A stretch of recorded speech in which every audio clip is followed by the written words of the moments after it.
কমে লাগান এটা ভাই ওখানে ভাই বসেন না রে ভাই। আরে ভাই আপনি বসেন না কি শুরু করছেন আপনারা? আচ্ছা ভাই আপনি সাইন দিয়ে লাগান করতে পারেন না। শুনুন ভাই, এটা লাইভ চলতেছে আপনার ওকে ওকে ওকে ভাই আসলে আপনি আচ্ছা এই সাইডে শুন ভাই একটু এদিকে আসেন এদিকে সরে গেলে ভালো হয় মেহাদি ভাই মোবাইল নিছে। আরে আগে দিছো কত সেপ্টেম্বরে অনুমানিক বা- রাত মনে করেন 6:30 কি চাপ দেন না। 7টা হতে পারে আমার টাইমটা মনে নেই আমাকে অবশ্যই ভালো লাগতেছিল না আমি একটু মাঝে সাথে এদিকে আমরা ভিডিও বানাই ঘুরতে আসি তো আমি এই দোটা ঘুরে সামনে ফুসতে গেছে মনে করেন 6টা সন্ধ্যে একটু আগে আইছি ওই তো মোড়ে আমি বসে ফুসতে খাইছি ফুসতে খাওয়ার পরে মনে করেন এই মিনিটে আমি অনেক সুন্দর ঘোরাঘুরি করছি পরে 1 ঘন্টা লাগে প্রায় 7টা বাজে ঘোরাঘুরি করার পরে আমি ওই যে দরজার উপরে বসে আছি এমনি বসে আছি অনেক লোকজন আমি বসে আসছিল আবার মনে করেন আসে যায় এই করে সেটা আমি ছিলাম আর একটা মানে লোক ছিল সেই লোক উঠে যায় মানে একটু পরে উঠে যায় উঠে যাওয়ার পরে আমি ওখানে করার পরে এই মনে করেন এই দিক থেকে মনে করেন 3টা হুন্ডা আসছে এই 2টা লাল কালার একটা সাদা কালার মানে ওই জায়গায় ভিজ যাওয়ার পরে না ওরা মনে করছে আমি যাওয়ার পরে খালি করতে মনে করে কলারটা ধরে মানে সময় দেয়নি কলারটা ধরে ডাইরেক্ট এই জায়গায় নিয়ে আসছে নিয়ে আসার পরে আজ পিছনের মধ্যে গছটা দেখালাম আমি এখানে আসার পরে এখানে একটা চর মারে আছে কানে একটা জোরে একটা চর মারলে চোখ মুখ অন্ধকার থেকে আমি আর বুঝতে পারি না চোখ মুখ অন্ধকার চর মারে ওই জায়গায় খেলে ওরা আমাকে গেলে ক্যামেরাটা ফুল চলে আসে।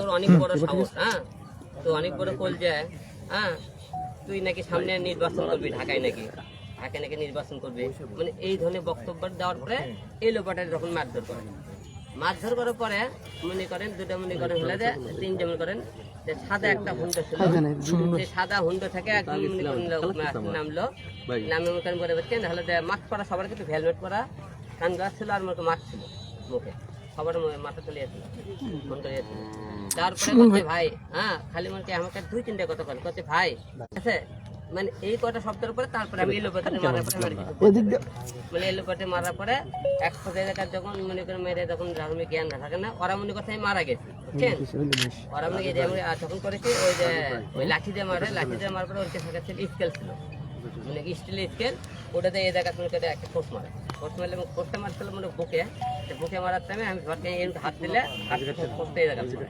খোঁজটা এই জায়গা পড়ার পরে এই জায়গা খোঁজ মারে তারপরে আমি এলো পেটের হাড্ডিট মারে মারে তারপরে মাথায় মারে এই যে মাথায় কাটা দাগ আছে তারপরে কপালে মনে করে এটি মারছিল ওই যে লাঠিতে না কি স্টিলে আমি কাজ জানি না ওটা মনে না মারাতে হবে চোখ বন্ধ এই জায়গায় মারার ফলে ঝড় এই জায়গাতে অক্ষ করে এই যে কাটা আছে এখনো তারপরে থেকে আমি মনে করি অতটা কিছু বলতে পারি না মানে কে মারলো মনে করেন কারা মারলো মানে এই লোকটা যখন মারে আমি আর দেখতে পারি না মানে যখন বলে এইরকম কথাগুলো খেলে আমি কান কোথায় আর বাইরে ডাউন করে না।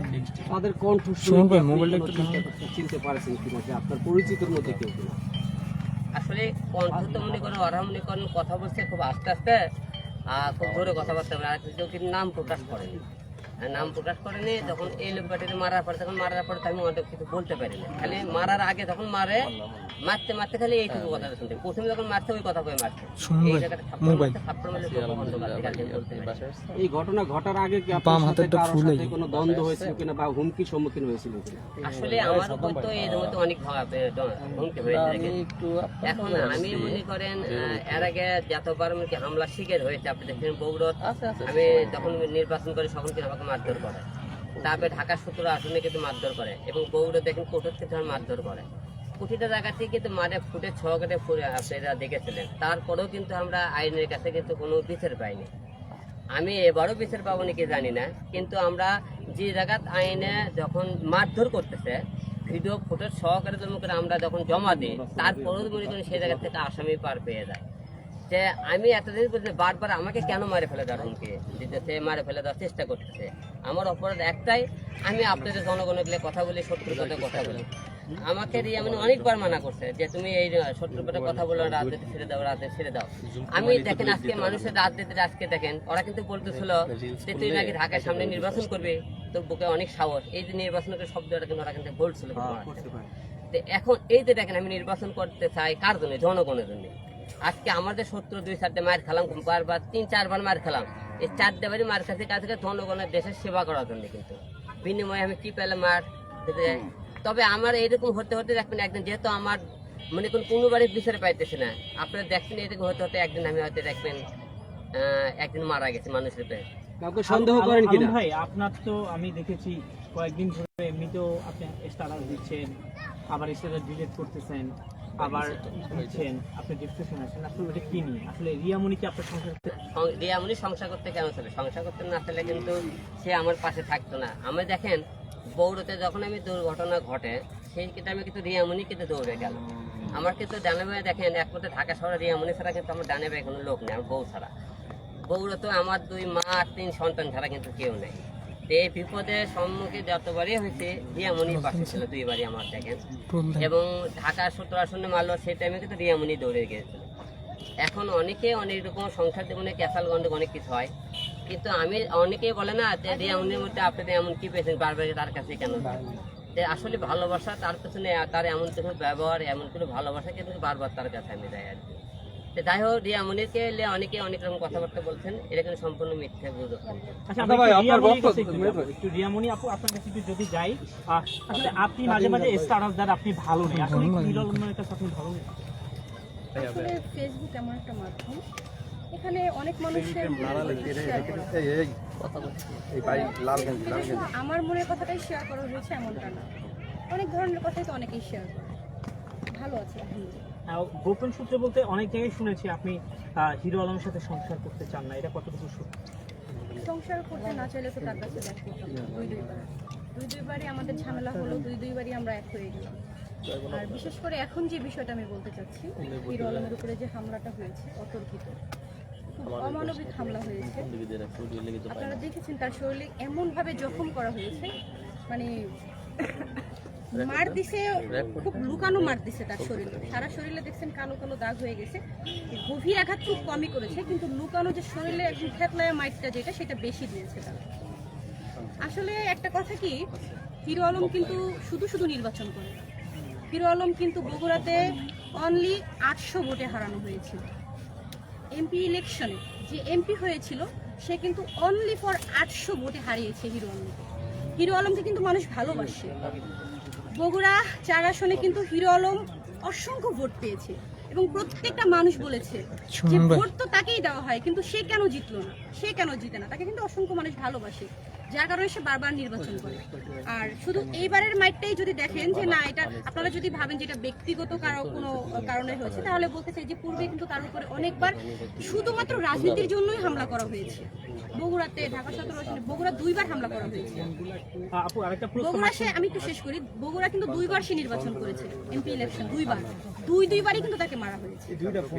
তো আমি বলতে চাই, আমরা অনেক সবাই বুঝাইছি তাকে যে দরকার নেই, যেই রাজনীতিতে তুমি কোনো ফলাফল পাচ্ছ না, যেই রাজনীতিতে তোমাকে কোনো গুরুত্ব দেওয়া হচ্ছে না, রাজনীতি ছেড়ে দাও। সে কিন্তু বর্তমানে রাজনীতি ছেড়ে দিয়েছে, ভালোভাবে বাঁচার চেষ্টা করছে, তার 3টা সন্তান রয়েছে, সে সুন্দরভাবে জীবনযাপন করতে চাচ্ছে, কিন্তু তার উপরে এ ধরনের হামলা আসলে আমরা আশা করি না। আরেকটা ঘটনা বাবু, আমরা কমেন্টে দেখি এবং সবাই এই ঘটনার পরে বলতেছে যে আসলে এটা আমরা দেখি ভাই একটু ডাইনে না, আমার লাইভ চলতেছে, হত্যা করেছেন এবং স্বামী পরে ঘটনা আমরা জানতে এই কোনো অনেক কমেন্ট করছে, এটার জন্য আপনি কি বলবেন? আসলে এই হিরো আলমের ঘটনা সবাই শুনুন। এই বিষয়টাই আমি আজকে হিরো আলমকেও পার্সোনালি জিজ্ঞেস করেছি যে আচ্ছা, সবাই যে বলছে তোমার পার্সোনালি তোমার কেমন ধারণা, আমি কি এই ধরনের জঘন্য কাজ করতে পারি? সে বলেছে এটা আমি কখনো বিশ্বাস করি না। সে আমার পাশে এসে জিজ্ঞেস করে, আমি তাকে পার্সোনালি জিজ্ঞেস করেছি তোমার কি বিশ্বাস, বলছে না এটা আমি কখনোই বিশ্বাস করি না, তোমার দ্বারা এই ধরনের কাজ হবে না। আলম ভাই, আপনি এই বিষয়টা আসলে কি বলবেন? অনেকেই বলছেন যে মিনির ঘটনার সাথে ভাই হেডফোনটা একটু ডাইনে চাপান, কেউ তো নাই, ফুল চলে আসলে ভাই। তাহলে আমার পিছনে আপনারা বললাম আমি, তারপর আপনি ঢুকে দিচ্ছেন। একেবারে তো আমাকে ভালোই না বাসতো, সে মনে করেন বারবার দুইবার আমাকে ব্যাগ আসতো, সে দিলে আমাকে মেরে ফেলে দিতে চায়, তাহলে কিন্তু ব্যাগ আমি অন্তত এটা বেশি রাখতে রিয়ামণি মনে করেন আমার মনে হয় না জড়িত আছে। অনেকে আপনারা লিখতে রিয়ামণি এবং ম্যাক্সবি এরা 2 জনে মিলে নাকি পরিকল্পনা করে আমাকে মারান হয়েছে, অনেকে লিখছেন। তবে আমি বলবো রিয়ামণি এর সাথে মনে হয় জড়িত নাই। আপনারা অনেকেই বলতেছেন যে রিয়ামণি এই বিষয়ে আপনারা অনেকে ভুল করতেছে, রিয়ামণি হয়তো মারধর করাইছে, এর মধ্যেও আমি আলম ভাই আপনার কাছে প্রশ্ন রাখতে চাই, আলম ভাই আপনার কাছে প্রশ্ন রাখতে চাই, আপনার যারা ভক্ত রয়েছে, আপনার ভক্তরা বলতেছে যে রিয়ামণি ম্যাথছবির সাথে পরিকল্পিতভাবে আপনার উপরে আঘাত আনতেছে বা আপনাকে দুনিয়া থেকে সরে দিতে যাচ্ছে, কেননা আপনি বারবার রিয়ামণিকে ফেরত আনতে যাচ্ছেন, এই বিষয়ে একটু কথা বলেন। সবাই লাইভে আছে। আসলে রিয়ামণির বিষয়টা তো আমি ক্লিয়ার করলাম। এখন ম্যাথ ছবির বিষয়ে মনে করেন আমার কিছু সন্দেহ আছে, কারণ এর মধ্যে ম্যাথ ছবি, তারপরে মনে করেন মিথিলা, তারপরে চমন এবং মিথিলার জামাই চমন আমার কয়েক জায়গায় কিন্তু মারার জন্য অনেক ক্ষেত্রে ভয়ে যাতে মিথিলার জামাই আমাকে মারার জন্য বলতে তুমি তোকে দেখে নেবো, অনেক কিছু কথাবার্তা বলে এবং মিথিলার এক ভাই কিন্তু নাম করে একজন সফটওয়্যার ক্যাডার, ঠিক আছে, সে কিন্তু আমাকে মনে করেন মিথিলা কিন্তু বারবার মিথিলা কিন্তু যখনই দেখবেন আমি রিয়ামণির সাথে ভালো মতো সংসার করার চেষ্টা করি, মিথিলা একের পর এক বিভিন্ন রকম কথাবার্তা বলছে, লাইফ সঙ্গে অনেক এইরকম বিষয়ে মিথিলা কমিউনিটিতে এলাকার পরিকল্পনা অনেকবার মারার চেষ্টা ভাবনা করে বলছিল, হুমকির নাম কিন্তু আমাকে ভয় দেখে ওটা আছে এবং সেনকে একটা দেখেন যখন মারে কিন্তু একটা জিনিস আমার ভয় থেকে কিন্তু কাউন্ট করছে যে সাদা একটা কিন্তু সাদা হুন্ডা ছিল, ম্যাক্স ছবির কিন্তু সাদা হুন্ডা আছে আপনারা সবাই জানেন, এবং সেখান থেকে তো কিন্তু একটা কথা ভাই এ আমার অনেক ক্ষতি করেছে, খালি কিন্তু একটা কণ্ঠফর্ম কান্ডাক্ট করছিল ভাই আমার মনে করে নিয়ে গেছে সে জায়গা, তাহলে এক ছবি কি চাইতেছে একের পর এক কিন্তু কি চাইতেছে আমার কিন্তু ক্ষতি করতে চাইতেছে, কিন্তু তাই বলতেছি এরপর থেকে ম্যাক্স ছবি ধরতে আসছে আমার টার্গেট, কারণ সে বলেছে ভাই আমার অনেক ক্ষতি করেছে। আলম ভাই আমি একটা প্রশ্ন করতে চাই, একটা প্রশ্ন রাখতে চাই, আপু দাঁড়ান।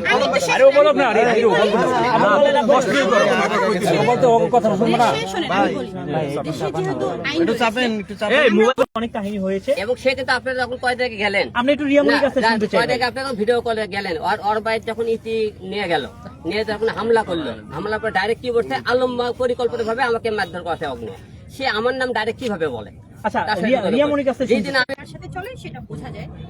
এখন আমার জানার মতে ওর এত বড় হিম্মত হবে না যে আলমের উপরে সে অ্যাটাক করবে, হ্যাঁ, বিকজ সে আর হিরো আলম সম্পূর্ণ আলাদা। আর যদিও রিয়ামণি দোষ বলে কিভাবে বলে